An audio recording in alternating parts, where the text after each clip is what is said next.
সকালবেলা ঘুম থেকে উঠেছিলাম 6:45টার সময়। ঘুম থেকে উঠেই ঘরের বাসি কাজগুলো সেরে নিয়েছি, তারপরে চলে যাই তো রান্নাঘরে। তো যাই হোক, সকালে ঘুম থেকে ওঠার পরে শরীরটা এমনি ভালো লাগছিল না, ম্যাচ ম্যাচ করছিল, যেহেতু ঠান্ডা লেগেছে। একদমই ভালো লাগছে না কোনো কাজকর্ম করতে। তা যেটুকু পেরেছি সেটুকুই করেছি। আর এদিকে মা তো টুকটাক বাইরের সব কাজ গুছিয়েই নেয়। তো যাই হোক, নিয়ে এসেছিলো মাছ। দেখো কত মাছ আজকে পেয়েছে জাল থেকে। তো অনেক দিন পরেই এত মাছ পেয়েছে। কি বলবো, এত মাছ দেখলে যে এত মজা লাগে আর এত ভালো লাগে কি আর বলবো। আর মাছ কাটতেও কিন্তু খুব বিরক্ত লাগে। আমি তো মাছ কাটি না, আমাকে আমার শাশুড়ি মাই কাটে।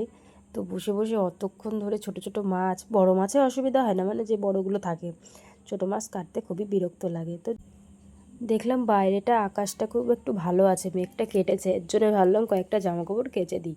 তো যাই হোক, কিছুটা জামাকাপড় কেচে দিয়েছি। আর এদিকে তারপরে রান্নাঘরে এসে তারপরে রান্নাটা বসিয়ে দিয়েছি। মাছগুলো এক এক করে সব কটা মাছ ভেজে নিয়েছি। তার পাশে করেছিলাম একটু হাতে বাটা মশলা। যেহেতু মিক্সির বাটিটা খারাপ হয়ে গেছে, কি আর করব, এখন কিছু করার নেই, হাতেই বেটে দিতে হবে। আর হাতে বাটা মশলাটা খেতে কিন্তু বেশি ভালো লাগে আর স্বাদও লাগে।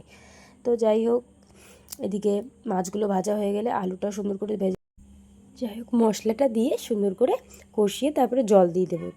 তো যাই হোক, গলার সুরটা তো একদমই গেছে, এত ঠান্ডা লেগেছে কি আর বলবো। আর রান্না করছি, আমি লবণটা যে একটুখানি দেখছি, ঝাল লবণ কেমন হয়েছে, স্বাদই পাচ্ছি না। তা মাকে দেখিয়ে বললাম যে তুমি একটু দেখো কেমন হয়েছে। তো যাই হোক, এদিকে আমার রান্না কমপ্লিট হয়ে গেছে। তো তাহলে ভিডিওটা এই পর্যন্ত শেষ করলাম। Tata, bye bye.